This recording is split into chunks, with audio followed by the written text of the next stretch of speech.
Hello दोस्तों, आज हम यूपी के बाहुबली नेता और पूर्वांचल के क्राइम मास्टर पंडित हरिशंकर तिवारी के अनोखे सियासी करियर की बात करेंगे। हरिशंकर तिवारी एक ऐसा नाम है जिनके किसी भी पार्टी से जुड़ने के बाद पूर्वांचल का सियासी समीकरण बदल जाता था। ब्राह्मण राजनीति के साथ साथ पावर एंड क्राइम पॉलिटिक्स से भी उनका नाम जुड़ा हुआ था। एक दौर में मोस्ट वांटेड रहे हरिशंकर तिवारी ने ही माफिया गिरोह के सरगनाओं को सत्ता का रास्ता दिखाया था, मगर 6 बार के विधायक और 5 बार यूपी सरकार में मंत्री रहे हरिशंकर तिवारी ने 91 साल की उम्र में 16 मई 2023 को गुर्दे की विफलता के कारण आखिरी सांस ली। ये 3 सालों से हार्ट की बीमारी से परेशान थे। इनका जन्म 1933 में हुआ और तिवारी अपनी ब्राह्मण राजनीति के लिए जाने जाते थे। ये एक राजनीतिज्ञ और भारतीय गैंगस्टर थे जो पूर्वी उत्तर प्रदेश के गोरखपुर के रहने वाले थे और शुरुआत में समाजवादी पार्टी से ताल्लुक रखते थे। तिवारी गोरखपुर जिले के चिल्लूपार गाँव टांडा से उत्तर प्रदेश विधानसभा के सदस्य थे। हरिशंकर के 2 बेटे हैं, जिनमें से एक का नाम भीष्म शंकर तिवारी है और वो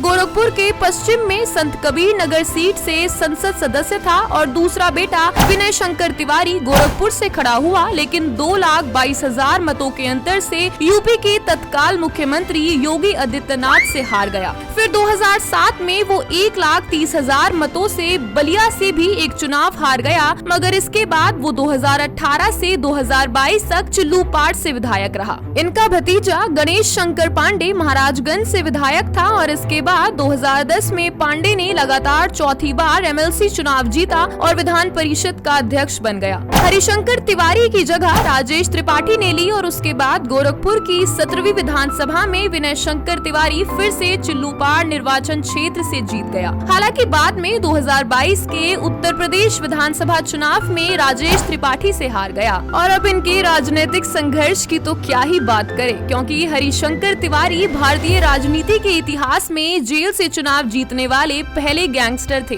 वो दौर था जब तत्कालीन प्रधानमंत्री इंदिरा गांधी के खिलाफ जेपी ने मोर्चा खोल रखा था। इस दौरान छात्र जयप्रकाश नारायण के साथ इंदिरा गांधी का विरोध कर रहे थे, लेकिन छात्र आंदोलन के इस चरम दौर में भी पूर्वांचल में कुछ अलग ही चल रहा था। पूर्वांचल में माफिया की लड़ाई शुरू हो चुकी थी। कॉलेजों और विश्वविद्यालयों के छात्रों को माफिया ने अपना टारगेट बना रखा था। फिर इसके बाद तिवारी पहले चिल्लूपाड़ से चुने गए और फिर वर्षों तक विधानसभा के सदस्य रहे। 1997 में वे जगदम्बिका पाल, राजीव शुक्ला, श्याम सुंदर शर्मा और बच्चा पाठक के साथ अखिल भारतीय लोकतांत्रिक कांग्रेस के संस्थापक सदस्य बने। तिवारी कई सरकारों की राज्य विधानसभा में कैबिनेट मंत्री थे, जिनमें से समाजवादी पार्टी के मुलायम सिंह यादव की 2003 से 2007 तक की सरकार भी शामिल है। साल 2000 में वे राम प्रकाश गुप्ता की सरकार में स्टाम्प और पंजीकरण कैबिनेट मंत्री थे। फिर 2001 में वे राजनाथ सिंह की सरकार में कैबिनेट मंत्री थे और अगले साल 2002 में मायावती की सरकार में भी कैबिनेट मंत्री थे। 1985 के बाद से लेकर 2007 तक उन्होंने लगातार 6 बार जीत हासिल की। हर बार विधानसभा की दहलीज पार करते रहे, मगर दुर्भाग्यपूर्ण 2007 के विधानसभा चुनाव में उन्हें हार का सामना करना पड़ा।